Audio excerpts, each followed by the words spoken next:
I watched 13 Reasons Why when it first came out on Netflix. I was interested and going through some tough experiences. I ended up not really liking the show.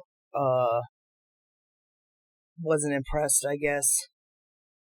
It was probably, not the most interested in going back and watching that show, especially since I have no interest in funding pedophile enthusiasts Netflix. But I guess the reason that I wanted to say something was because I was recently, it was a few minutes ago, watching a video from Macabre storytelling, which, first off, there was a lot to try to break down, which I don't think really needed to be there. There wasn't a connection, I think, that was feasible to the point between drug use, mental anguish, and mental disorders. I believe he starts off after he talks about what romanticizing something is, which is good. It's good to keep, a level ground so that the information that you build from it is all on the same page.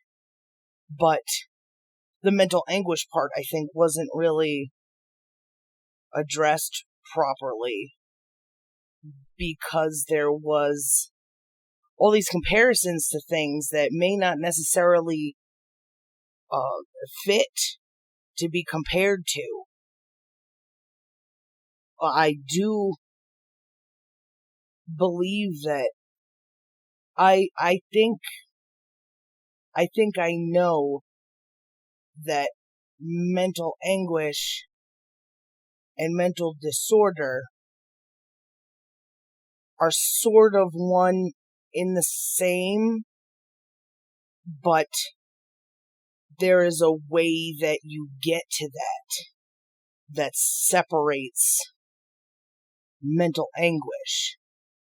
There's a difference between someone breaking up with you after a couple of weeks and, your friends telling you, there's better people out there.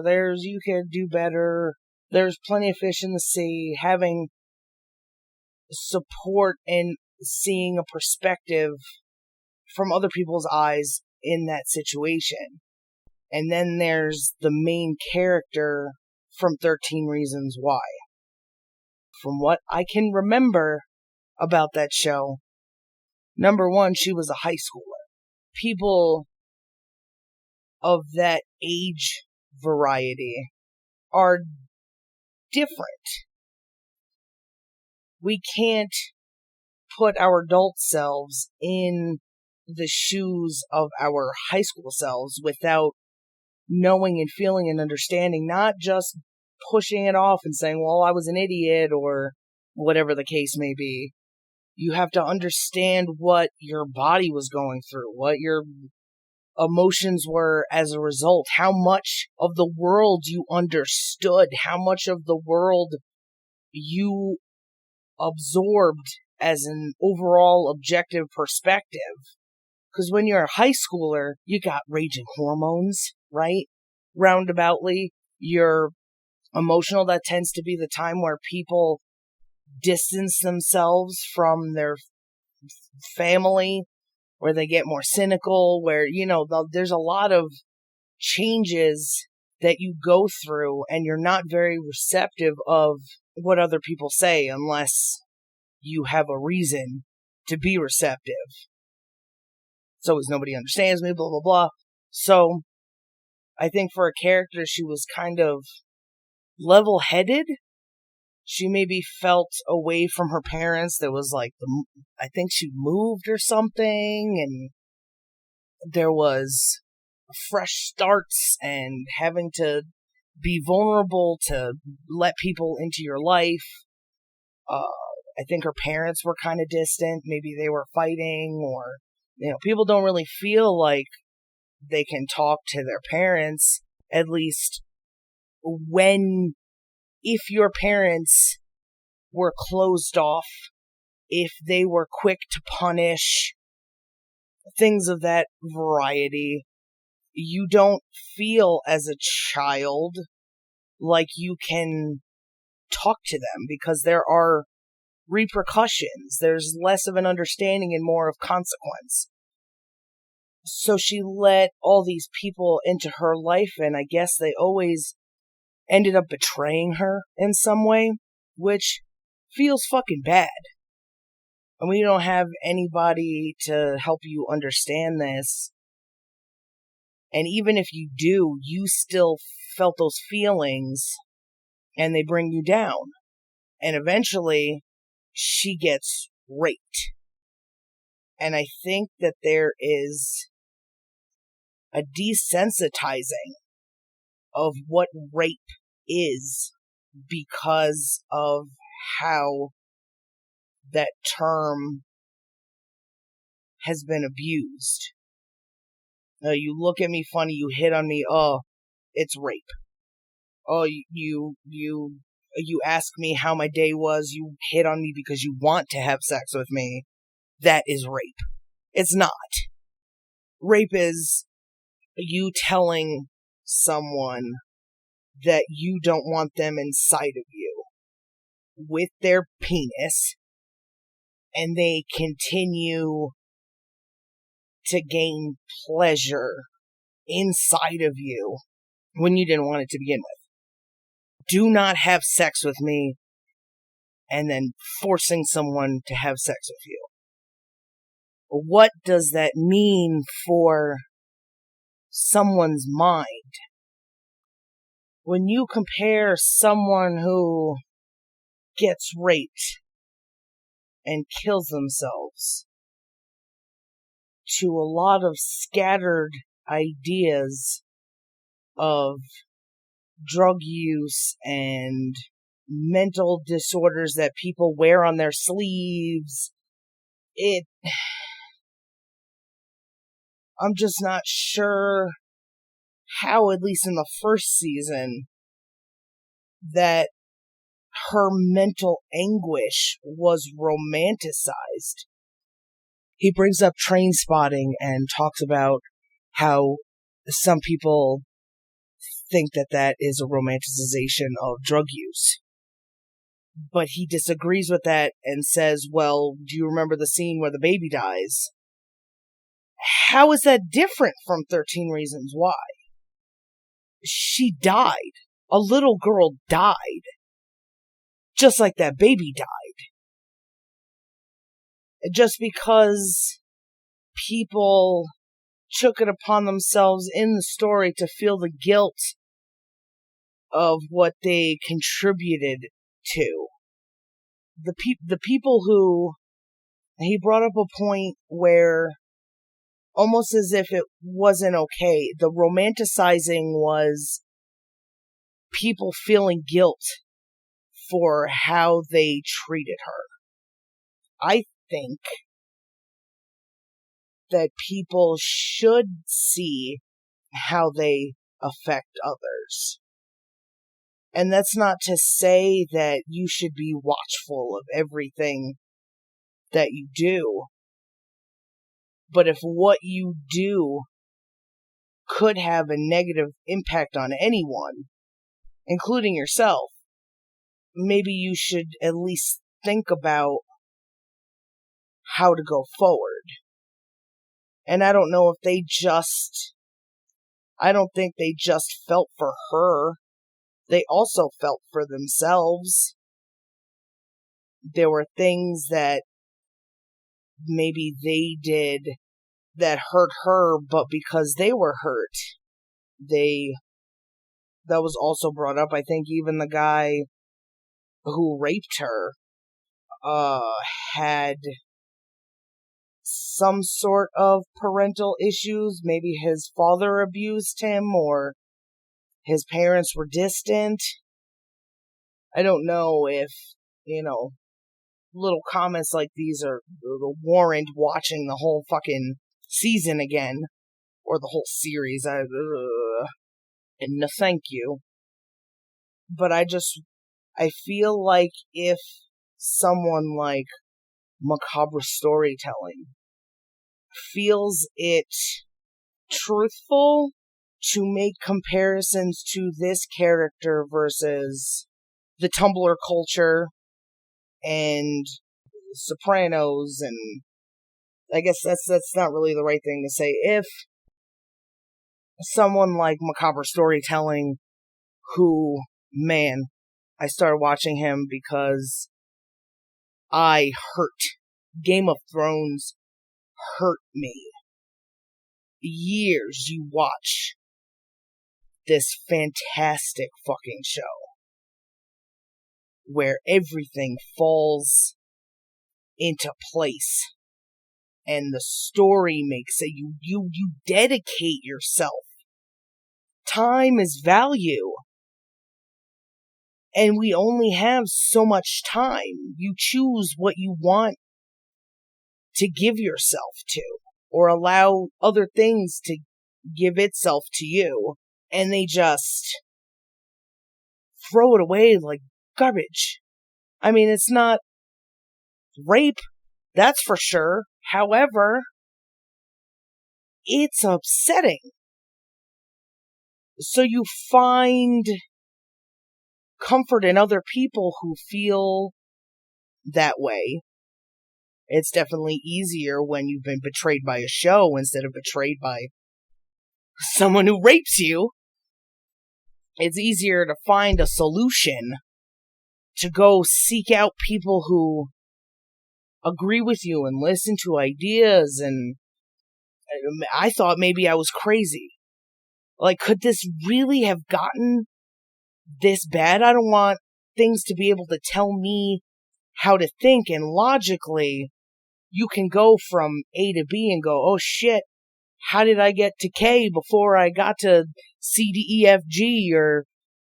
But you kind of need that validation, which is dangerous. There are a lot of people who validate things that are wrong, and I think we all do it, because once we find a safe space with people, you don't try to rock the boat. So I would always be open for him to get something wrong and go, oh, no. What I don't agree with a lot of the people who reviewed Game of Thrones is that only, like, I guess a lot of people have differing opinions about this, but Season 8, Season 7, Season 6, those were all when people thought Game of Thrones started getting shitty. I happen to think that it was the first episode of season something. It's the Maggie the Frog prophecy. Somebody on the show, either Dick or Dicker, said that it's lazy story writing to have a flashback. It was either them or George R. Martin himself. And after that, it wasn't terrible. But that's where things started coming apart a bit. And then it was just like that one sign that shit's gonna go down. And it just slowly, it started crumbling to fucking pieces until we had Arya slaying the fucking Night King. Khaleesi fucking forgetting that the Iron Fleet was there. Things of that. So her turning back. So you can get into these little crevasses of subcultures and still disagree. You shouldn't have to find a home somewhere and just say, okay, this is where I'm staying and I gotta agree with everything. And this is something that I severely disagree with when it comes to this channel. That 13 Reasons Why was romanticizing for the reasons. There could be reasons, but for the reasons that were spoken about, that her death was glorified and somehow she had more information than anyone else, deified or something. I saw it as people seeing the error of their ways. Should you treat anyone the way she was treated? And if you have, but you shouldn't, should you reconsider how you treat the next person? Being aware of these things isn't necessarily... I forgot what I was going to say. So I'm not sure why... And even on the side, even on the recommendations, there are some videos that people talk about mental illness. There's one by someone named Penguins with 1 million views about BoJack and 13 Reasons Why, how to portray mental illness. And it seems when I watch videos like these that it's almost like there shouldn't be a reaction to life. What does that say about the people making these videos and the people that like the videos? That it is an illness to react in a certain way to negative influences in your life. When you say mental illness, doesn't that sound like the mental illness is the problem and not what would, quote, cause it? Would people act like this? Would I cry that I stubbed my toe if I had not stubbed my toe? Is it okay to cry that you stubbed your toe? If it hurts, should I pretend like it didn't hurt? Should I be expected to be too strong to react in that way if I had not learned to know that I could be strong? What is the limit of strength and what influences it? Why should that girl have not killed herself? When we're plunged into chaos, we find our own ways to survive. And some of it could be perceived as bad or wrong, or maybe we just don't understand each other and ourselves enough. We talk about putting ourselves in other people's shoes, but do we really put ourselves in our own shoes? It's okay to know that something makes you feel a certain way. That should be put first before knowing how you should act as a result. It sucks that I can't express myself as well as I can when I'm talking to my husband. There is this free flow of thought that I can't find in front of a microphone. We talk for hours every day about things that lead to the same thing, because everything leads back to the same thing. And that's hard to even describe to people that I know who he is, he knows who I am. There are things that we don't have to say again because we've already said them, so things can get built from. And here, anybody, even if it's just one person, they don't know anything about you. There are so many things to account for, which I don't think it should be the case. Words are like a way to decrypt people and the truth. And there's so many things that stand in the way of that. Maybe it's the absence of the back and forth. the bouncing ideas off of each other. That's missing here. I don't know what direction to go in because I don't know what direction people need in order to communicate something efficiently. I don't want to go in every direction at once, and it's so hard to let the very basics shine without having to explain them first. And if you have to explain them,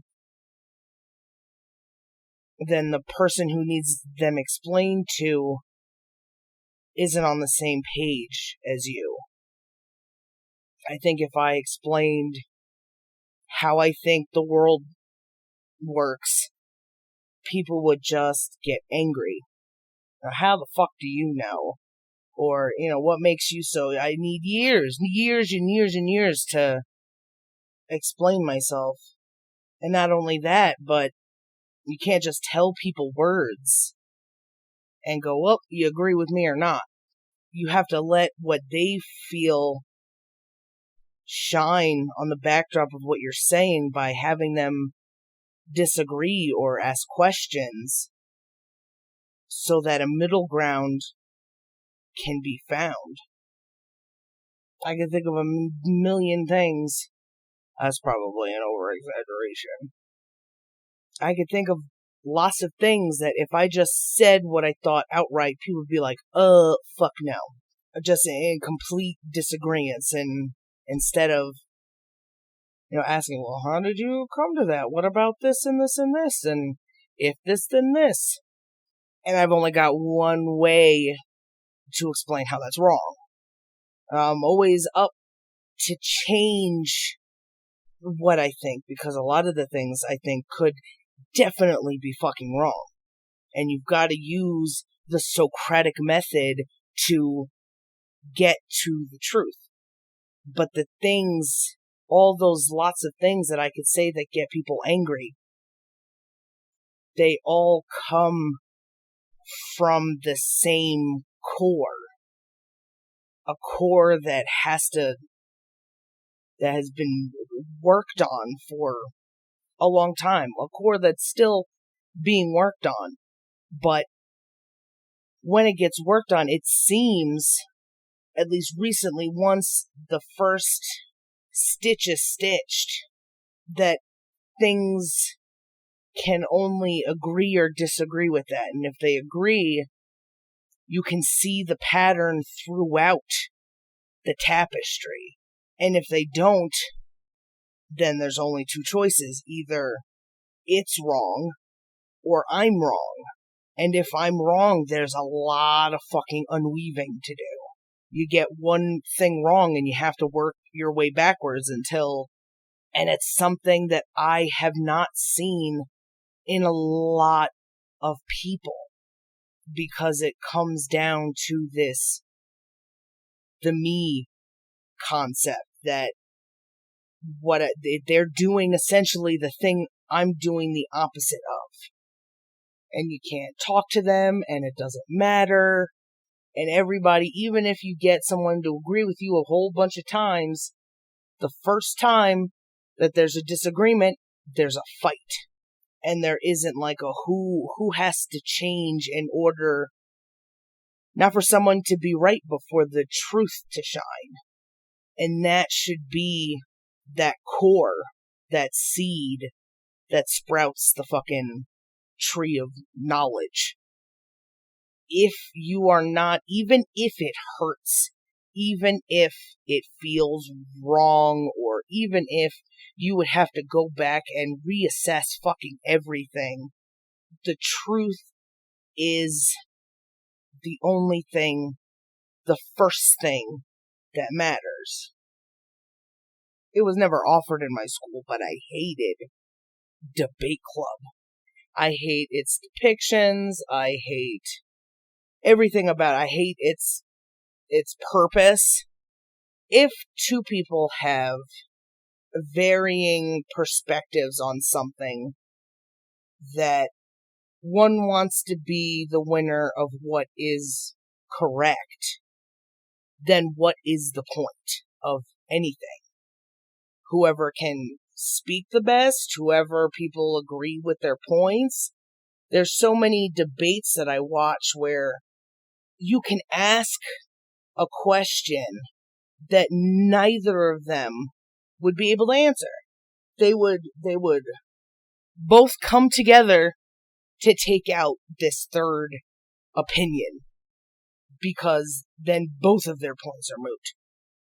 And everything has to be reworked, so maybe you're not asking the right question. So you've been fighting all this time for fucking nothing. Couple of them that are always brought up: is there a God? Religion versus atheism. They attack each other's characters and they blame the concept of that idea instead of what they're actually arguing. Like, if you say, oh, well, there have been people for thousands of years who hurt each other in the name of God, right? So atheism good, God bad. How does that really get to the essence of what the truth is? You're essentially blaming God for other people's actions. They don't say it's the Christian Roman Catholic God and the power that they wielded with that concept of God versus people not believing in God at all, or whatever, for simpler, just to make a clearer picture. So you're gonna say, because you want to be right, that God is bad because people are bad. There are so many people who have different, it's like asking someone, what's 2 plus 2? And them answering 1 plus 1 plus 1 plus 1. You didn't get to the answer. Now you just raise more questions. Well, what's 1 plus 1 plus 1 plus 1? But the point is that if you're doing God versus atheism and not God versus this specific, then you're clumping everything together. Does that argument account for what people are going through? The average fucking Joe, when it comes to dealing with the existential threat of death and how people cope with that. Does that account for every other spiritual thought in all of existence ever? Does that account for where inside of ourselves we want to rely on something that we can't see to make things happen for us in a way that we wouldn't understand? Magic, magic, magic. God, cure me of this. Oh, you're cured. How did that happen? Well, I don't know. Magic. God. Then let's take another one of my, I fucking hate this question. And I hate that we can't seem to get any further on the topic. Is man inherently good or evil? It came up a few times. I saw this podcast from this Russian guy, I guess at MIT, and he asks all of his guests in the beginning, is man evil? Why? Is that really the best question that you can ask? And if you don't give that question the significance that you believe it does, would you have to ask another question and completely, basically completely disregard everything that you've developed up until that point? Like, there's it's like having sex, but not for the climax. That's basically what gathering information is. People seem to glorify their perspectives on things, and it gets dangerous. And if you don't come out with more than you left with, it's almost like, well, what was the point? Everything should be about disappointment basically. I mean, it's a little more complicated than that, but so when people ask, is man good or evil, especially in a debate setting, you don't get, well, what if we're kind of both on a broad sense, but then what is good and evil when getting to the truth of it? Because that's the point, right? We all want to know the truth so we know how to proceed. Without order, there's only chaos, and we find order in the wrong things. And you know what's wrong because it drives you further into chaos. In 1984, there is complete order, right? Everybody finds, they're forced to find order in Big Brother. And yet, when Winston is in the 2 Minutes Hate, he thinks of everything. I hate Big Brother. I hate Goldstein. I hate the woman behind me. It's not structure if the structure isn't being formed in your mind as well. And it wasn't just about the hate. It was, I hate her, I love her, I hate him, I love him, I hate him, I love him.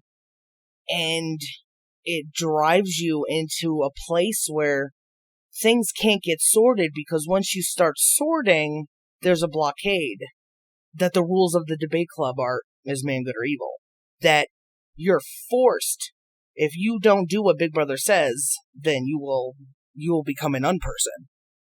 And we all do what Big Brother does, force control, instead of going, well, what is the real answer? You can't get to the truth when you allow anything to hold you back from it.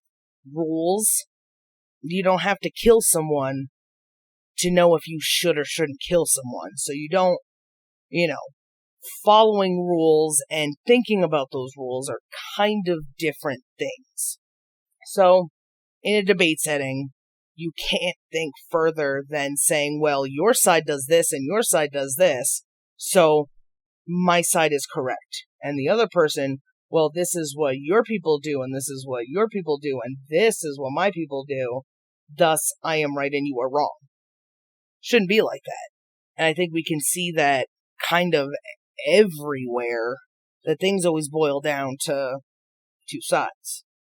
But how do you get to the truth? What are fundamental rules that you cannot disobey? How do you know that you cannot disobey them? So you go to something easy, right? Let's take gravity, for example. Gravity is something fundamental that you cannot change. And I know that people even go, well, yes, you can. No, you can't. Hear me out. You can jump, right? You can go so fast that you lift off. You can use propulsion and combustion and all these things, not to defy gravity, but to work within its confines, right? To push the limits of what can be done in those confines. Can you, like O'Brien said to Winston, or he will say at one point, that if I say I can fly, and you just have to agree with me? Is he actually flying? No. So when the sophists, the people who say you just win an argument by talking better, when they try to get around that, it's a lie, right? We cannot think and make something a reality. But people do that all the time. Because I thought it is true. And I can prove my point to myself or anybody who decides to agree with me by telling you how I am right and how you are wrong. O'Brien can say, well, if you don't agree that I fly, I'm still flying and you're going to get punished for that. Does that get rid of the fact that he can't actually fly? There is truth that can be seen, experienced, understood, and those are the things that should carry in every situation regarding that essence, that beginning, I guess, not to make it sound fantastical. You hear people defying things all the time.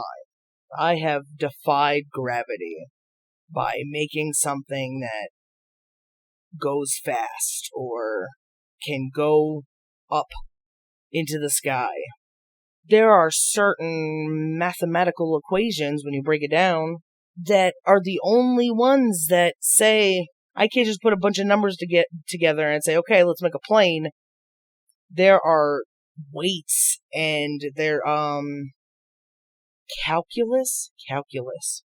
You need things like calculus to be able to come up with formulas that will allow you to use the laws of gravity to do something that you weren't doing before. That you're not inherently, we can't fly without wings. We weren't born with wings, so we have to... Oh, where was I going with this? It gets so discombobulated, and it gets discombobulated when I talk to a microphone. There are a number of rules that I live by that I know can never be strayed from when trying to come up with the best answer. The doubt can always be there every time you do, every time you add 2 plus 2, you gotta be like, well, could it be 5? Why? Why can't it be, or why can't it be? And you end up with the same answer every time not because you just trust something or just let something, because you always have to have doubt, but because you have that doubt, it makes your conviction stronger when your doubts are shown to be false.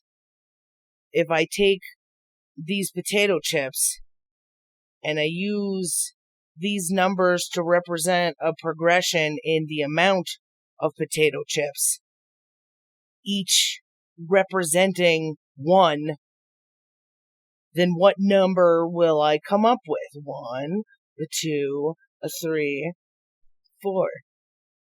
And that is something that I think is missing in a lot of what people do. And if you don't have that, you can't get closer to the truth. And things like this video get way more complex than they need to when you group in a bunch of things together. When you don't make those definitive, necessary conclusions before you move on to what you want to move on to. I have to establish first, because of a myriad of reasons, that we cannot defy gravity. We cannot change fundamentally what it is. We are instead using what it is to do something different. So when you get into something like mental anguish, mental disorders, and there was an obvious connection that was made because the video starts out with him talking about things like Tumblr culture and people and mental disorders and his own and memes about mental disorders. And so if that connection was made, if the title is mental anguish and he talks about mental disorders, then mental anguish in his argument is mental disorder, mental illness. All these words are used, I believe. Are they interchangeable, for one? Because think of it. Anguish, illness, disorder. How are people defining these things? I guess I would say that disorder equals illness because something is not right. And if you're ill, you are not performing to the best of your ability. If you are sick with CCP virus, let's say, you are ill because you are now having to compensate for something that was not there before. In disorder, you have to compensate for all that disorder. You have to first know what fucking order is and what is order. Is it just what everybody tells us it is? It's feeling good about things, or it's knowing that you need to seek help? Is it knowing that you can find help? What if when you go find help, it's not actually help? I'll give you an example. I got a concussion almost exactly a year back. There was a car crash, and my brain has already gone through physical, I don't know, physical changings because of blunt force trauma. When I was younger, I literally tumbled downstairs, and I remember feeling different for most of my child life. There was a change from how I perceived the world before that to how I perceived it then, and how it fluctuated between what I felt before and what I felt now in that span of time after the concussion. There was, a spaciness, there was a blurriness of reality almost. It was almost like my vision was thick and it made me confused. And that is the same way that I felt the other times that this has happened. So there was that. There was an additional one on ice, just right in the back of the fucking head. And there was trauma to my brain, a physical trauma. And there was an additional time where I had fallen on a rock right to the base of my spine. So this time, get knocked around a bit happens again. In order to seek out a way to feel better about someone irresponsibly causing me physical harm and wasting my time, you do court stuff. And long story short, that's a whole other traumatizing fucking thing. Just to have to be so aware of the bullshit that goes on everywhere. I was made to go to a therapist because, I don't know, because I was sad, because I was angry that people get away with and don't empathize with the responsibilities that they should, which there's a point. If she just flat out admitted, yeah, I caused this, yeah, I ran a red light, yeah, I was using my cell phone, yeah, I was speeding, then, to admit guilt is, there are consequences. Just like when you try to seek out help from people who are controlling over you, parents or organizations, whatever the case may be. So she doesn't want someone to control the consequences of what she did. So she denies. I'm left feeling worse off because now I don't get the satisfaction of knowing that someone knows that they did something wrong, that they should empathize with what they did so that it doesn't happen again. Not just to me. I could have had a child in that car. It could have been someone else's car that got smashed by her, who had children in it.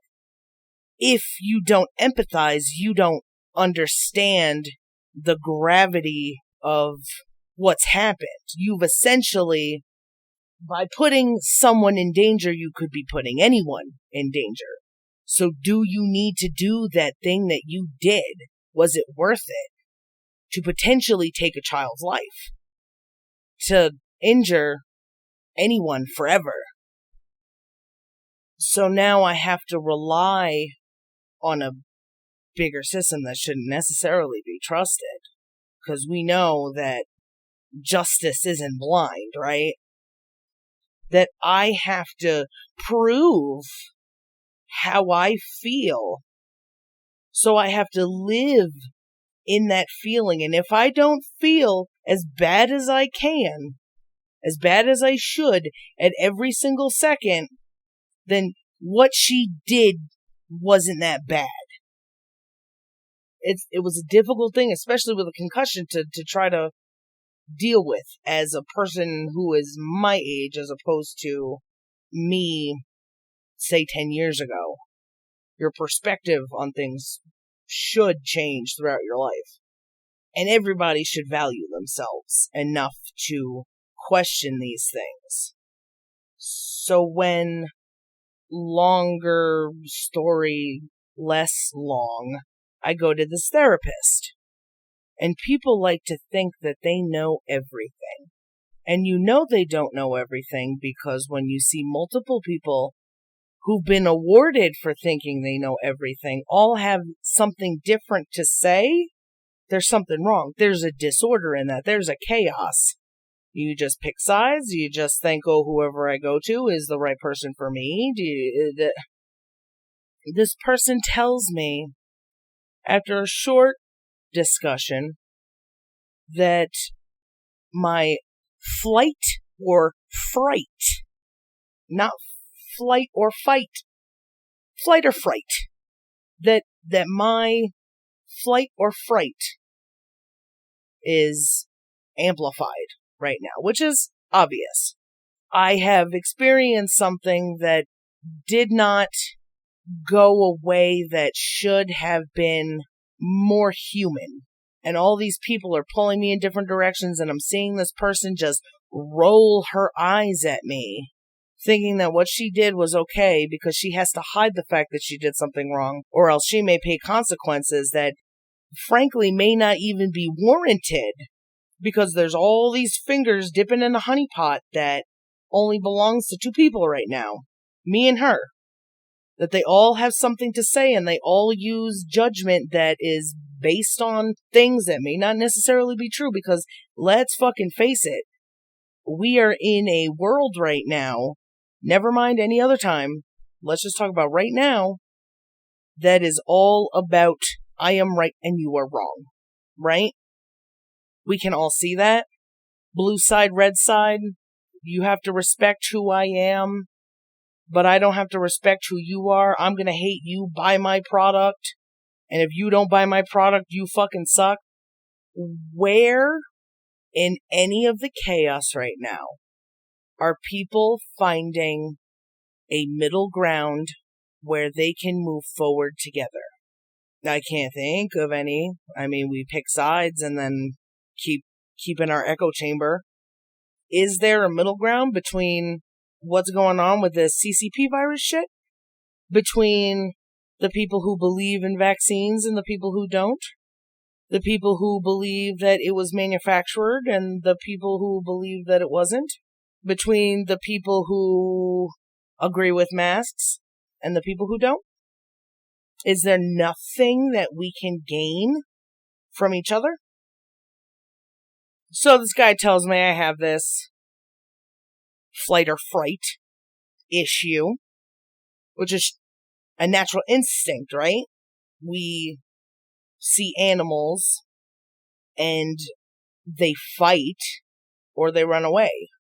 And when you are in a situation where you know your life is on the line, where you know things are on the line, you have to have something in your brain that responds to it, or else you're just a fucking vegetable, right? Now, who knows where the middle ground is when nobody seems to think that the middle ground fucking exists, and it becomes a war. So with people, especially feeling the way I did, because of the physical influence on my physical brain, and he decides to touch it. Now, you're a therapist, right? The point is to make me feel better. The point is to come to me with what you have so that I can come to you. And I tell him that I've always fucking hated paperwork. I understand that it's something that you need in order to keep track of things, but it's out of fucking control. Why, when I get my weed card so that I can legally buy drugs for half the price that I would if I didn't have my weed card, all it is to get a fucking deal. It's a 50% off coupon. Let's get fucking real here. And this is both legal, you know? You go to a legal weed store, you pay $50 for an eighth. With my weed card, 25 at the most. Why, when I go get that weed card, are you asking me the last time I had my fucking period? You got any super intrusive questions for men? When's the last time you came in a woman? Do you plan on coming in a woman and having your weed DNA impregnate her? Or whatever the case may be? You don't think society is advanced enough for a woman to know if she's pregnant or not? That she's responsible? No, it's not your fucking business, is it? It's not your fucking business to ask such an intrusive fucking question for something so stupid. My body, right? Do you know for a fact that weed hurts a child? For one, if you vape a little bit once a week to take that edge off of life, do they have any physical proof? No, they do not. Does a period correlate to pregnancy? No. Most women I know, fairly fucking irregular. You gonna force me to pee on a stick to make sure I'm not pregnant before you give me my weed card? Am I pee test when I go buy legal weed at a recreational place? No. So why the fuck are you asking me that question? None of your business. Paperwork hurts me even when I don't have a concussion. Well, the difference between me then and me with a concussion is the reasoning to decide if I agree or disagree. No paperwork, period. That's concussion me.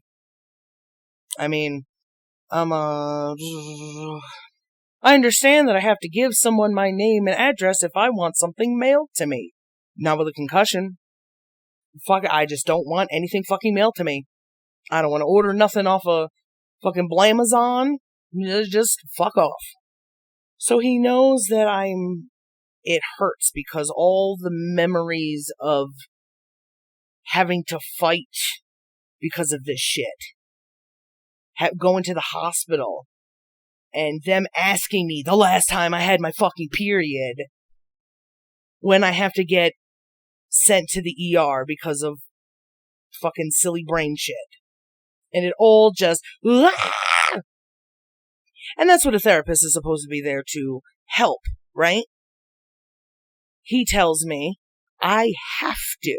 He says if you are going to get help, you have to. And this is within the first 10 fucking minutes. You couldn't ease me into it. You couldn't, I don't know, practice something on me, or we're gonna have to, and then he brings up that we're gonna have to, write a fucking thing for your court thing, and blah, blah, blah, blah, blah. And it just, And I tell them to fuck off. The hell fucking no. My flight or fright. Boom, like that. And I get angry. And I eventually walk out. Because who the fuck does he think he is? How did you expect me to go, okay, I trust you? Because you got a fucking degree? I've met plenty of people with fucking degrees. All the same fucking degree, and sometimes a degree from the same place. And they all want to do something to you different and make you feel small. Because they're right and you're wrong and everybody is wrong except for them. It's all a stupid game, isn't it? Where is the truth? How do you trust? There is a way. And a lot of that has to do with not allowing knowns. This is what this is. It's not. Chances are, it's fucking not. And there are people on both sides, but you're picked on because not everybody who's on your side is there at that exact moment. We have to account for the unknowns. And we have to know that a lot of the things that we think we know are not necessarily true. And that could be a good thing for you, that could be a bad thing for you. But either way, you'll survive. So when it comes to mental illness, mental disorder, do we even know what that is? What if everything that we feel is caused by something that we don't necessarily have to change? Should you change your brain chemistry with pills because someone is doing something that would make anyone feel bad? Based on my experience and the people that I know and the bits of information I've been able to gather throughout my years of life, I don't even know if bad children have a disorder, have a mental illness. The question is there because there's not a lot of info. You don't sit in people's lives all the time. You do now. And maybe we should be looking a little closer for this kind of information, what with the live streams and the YouTubes and stuff. How do you know that anybody is born with a sadness? What if you had the most ideal life? And I'm not talking about anything but having two parents that love you, that understand you, that give you the tools to figure things out. I think about a lot of these bad kids you see on things like Maury and Dr. Phil. And when it's obvious when it's the parents' fault. But then there's I have to take your word that you didn't do anything wrong because I haven't seen anything to the contrary. And from what I understand, most parents have been very bad with raising children because they have not grown up themselves. Do you just expect that child to become normal with no information? Do you expect the boy raised by wolves to acclimate to your life because you say that's the way it should be? Why? Children are the most vulnerable to pain, a pain that you may not even realize that you still feel from your childhood. Maybe something that if you don't live with it every day, in a sense, and be a reflection of the changes you've made based on that, then chances are that you may not have learned enough from it. I know some people, you don't grow out of things. Things will always hurt. You'll always see the bad in people because the people who was naturally responsible for you hurt you. And that is your first lesson in not being able to trust. That things aren't going to go your way always. And that can manifest into terrible things, but that can also manifest into an understanding, a healthy understanding of how the world works. My mother told me she loved me before she hurt me for making a mistake. if it's about the child learning, is that the way for the child to learn? That can manifest into, well, I need to understand people more so that I don't take an anger out on them or blame them for something that they don't need to be blamed for. Or, I hate my mother, I'm going to go kill a bunch of people. Two sides of one coin, right? And if these are the simpler things that can't be sorted out, how do you sort out something like mental illness? But with this girl, what was so romantic about her killing herself? At least in season 1, people were learning from what they did to her, in a way. And maybe there was something special about her. She was a person who kept opening herself up to people, even after she was betrayed. That's not the most common in people. Anguish seems like it should be defined as a short-term feeling. The first moment you stub your toe, it is anguish. And then a day goes by and now it's pain. I hurt the other day. I remember the feelings of being hurt. But if nobody has ever told you that pain exists, if this is the first time you've ever felt any pain whatsoever, then it seems like disorder. Why do I feel like this? What happened? What, how, who, what, where, why? When those questions get answered wrong, that's where the illness comes in. Somebody wanted me to stub my toe. I don't like this wall. It was in my way. Does that really answer the question does that get to the truth of things? To blame something that has been there before you were there? And it skews the reality of what is to what I feel. And I guess I just don't like the argument of it being romanticized. I don't like that someone who fell victim to rape is compared to Tumblr culture. She fucking killed herself. She's not online saying, I'm a big, strong woman because I was molested and now I hate the world. So I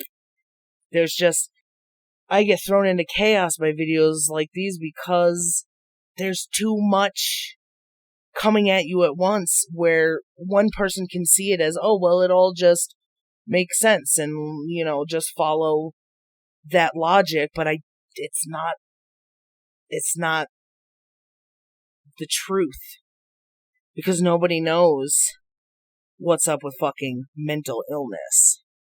If you get rewarded for thinking the wrong things, now you have people who say mental illness and people who say that's not mental illness. And both parties get to be fucking right, and then it's a debate on two sides of who is right. So how do we deal with it? I think a lot of times people want to push each other down because they need to be knocked down a peg, and frankly, everybody should be knocked down a peg. Because if you're not knocked down, you don't know what it's like to have to climb up. And if it's a thing that you can experience, you should. Why not know how you can use the basic laws of physics to fly an airplane? Why not be able to touch borders, to know what you literally can't control? Even if you learned how to defy gravity, you had to start at gravity to change gravity. It will always be a part of it. If you made some formula, some gun that you can shoot off to make gravity work differently, you still had to calculate for gravity. There's no escaping it. And these no escaping it are never looked at as they are. What if there is no escape of mental illness if you can always experience it based on what causes it. If you took everyone in the world right now and locked them up without their knowledge, without their consent, you lock them in a dark room and you don't let them communicate with anybody. If they're screaming, help me, what's going on? Where am I? And nobody responds to them. Is there anybody that can come out of that the same as when they came in? Are people special when they have a mental illness, or can anybody get whatever these people got from mental illness? Could anybody paint real well if they were all hurt in the same way? Could their expressions not all be amplified the same way, even if, some people are bad, some people are good? I think anybody can be a good artist if they tried hard enough. What is art anyway? Can people still gain the inspiration from pain? Can all people gain the same inspiration from pain? All the same level of inspiration from pain? Yes, I think so. I don't know, it's just a lot. It's a lot to have to try to think about. And starting from somewhere that's so arbitrary to get to a pre-existing belief, I think is irresponsible. And not just irresponsible for other people, how dare you misinform people, but think about what it does to an individual who thinks like that, where you create your own echo chamber. And something like art, like making movies or TV shows, there's a lot of room for interpretation and misinterpretation. I don't remember the show being on the nose about saying how romantic her suicide was. Going through what I was going through when I watched that show did not feel a sense of romanticism watching that show. I saw a little girl who was going through some shit, just existing at the age that she did, just like every little boy and girl, and watched her go through things that maybe I didn't necessarily go through myself, or go through to such a degree, or maybe I did, but the point was to watch her and just know how she felt to herself based on how other people, including myself, feel about things. And then I watched her die. There were a number of deaths where I grew up, and with me not being excluded, I observed how people felt the regret of not doing more as children, as high schoolers. I have a friend who, to this day, and I haven't talked to him in a little bit, but since I know it's still there, it was there for at least a decade, so I don't think I could say that it wouldn't be there. Somebody called him one night as a 14-year-old, maybe 15-year-old, 16-year-old, and he didn't pick up. He was busy, or he didn't feel like talking at that time. And the next day, the person who called him was dead, hung himself. There's could be a lot to say about that, but the facts are this is what happened, and he had an emotional response to it that stuck with him. I don't know how deeply, but he says he feels a certain way. If he one day doesn't take a call because he doesn't feel like talking to someone, that's not to say that he didn't feel for that experience then. There's lots of variables, and you can't just say everything you think is a lie because, you didn't take his call and he fucking died. I could have died because you didn't take my call. It's a little more complicated than that. But there was a regret that he thought about often, that he expressed often, and maybe influenced the things that he did a bit more. So how the second main character, I guess the guy, what he felt isn't too off base. And we do romanticize, even without TV. We have been romanticizing. We created, as humans, romanticism, right? It doesn't exist just because 13 Reasons Why exists. Or The Godfather. Or when people die, they're not there all the time to press and say, that's not me. And we have imaginations, and we know that imagination goes a little fucking bonkers, right? Look how imagination has affected everyone throughout history. Never mind the art that they make, but what about the concept of God? What about the people who hear aliens talking to them, or say that they went on a ship, or say that they're the second coming, or make up stories that are a little romanticized than what it would be perceived if somebody was watching it as it was unfolding. People romanticize. Look at where we crave love, and that romanticizing should be how we treat one another in reality instead of just in our heads. I guess that's why a bunch of people have girlfriends on their fucking Nintendo DSs and on their pillows, and they can experience something that they won't allow themselves to be vulnerable with in real life. Whatever the case may be. And sure, but I would imagine a bunch of people wouldn't give a shit, but does that mean that they shouldn't show people giving a shit? And if they're romanticizing her, is that not a representation of what we do too? Or the same person who my friend regretted missing his phone call.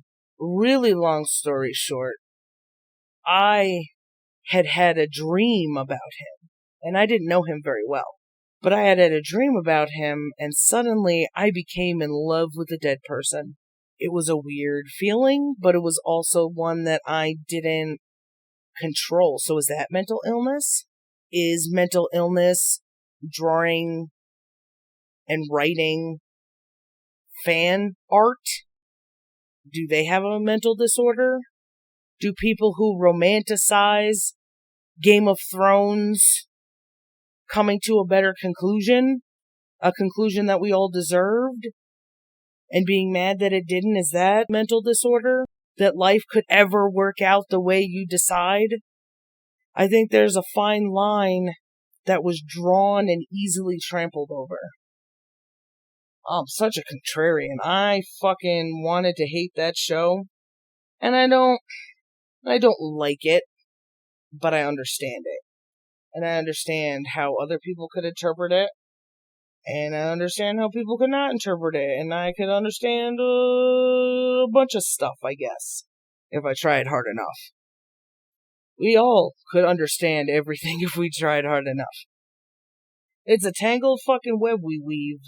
And I don't think 18 minutes of comparing things in a simple way to come to the conclusion that something was or wasn't romanticized. Something that we don't even understand to begin with. Something that I think we could understand if we just put our heads together instead of fighting. We should just talk and do it not to benefit our narrative, but to benefit the truth's narrative. Don't fight and say you can fly if you can't fly. And the people who do that, I guess, essentially are enemies, and we shouldn't make each other enemies. We can disagree. If my favorite color is purple and your favorite color is blurple, then we can appreciate each other's perspectives. But I can't appreciate people who want to skew the truth to benefit themselves. And understand it, don't appreciate it. If we don't start putting things in some sort of order and finding a truth that we can all come to, you don't need a degree to find the fucking truth. You don't need 18 years to get a philosophy doctorate to understand the nature of reality, because you exist in it, and you shouldn't have everybody telling you what things are. We can all observe for ourselves. We can all write things down on a piece of paper, all write the same math problem, and all explain how to get there. These people aren't deities who tell you what is and what isn't. And they're not the ones that create what is and what isn't. So I just had some thoughts. And I know that they're scattered, and I know that there's a pattern that maybe some people don't see, and maybe some people do, or maybe I fucked up. But it can all be discussed and questioned, and a bigger picture can be revealed if you actually want the bigger picture. And therefore, that main character wasn't really romanticized. Not for the reasons that I think were mentioned. I think I explained a little bit of that here and there, put, in the chaos of everything that I said. I think the point leaves out a lot of the facts. And I don't know about the other seasons. I mean, they could have started drawing pictures of her or something, or said it was a good thing that she killed herself, or, oh, look how sexy she is dead, or, I don't know. But a lot of the concepts seem not out of the realms of possibility, and things that I have seen play out in real life. So whatever the intent of the people who created it, I'm not sure. Whatever it was, not really the point, I guess. Because it is what it is. Jeffrey Epstein didn't kill himself. Bye. Now that the show is over, and we have jointly exercised our constitutional rights, we would like to leave you with one very important thought. Sometime in the future, you may have the opportunity to serve as a juror in a so-called obscenity case. It would be wise to remember that the same people who would stop you from viewing an adult film may be back next year to complain about a book or even a TV program. If you can be told what you can see or read, then it follows that you can be told what to say or think. Defend your constitutionally protected rights. No one else will do it for you. Thank you.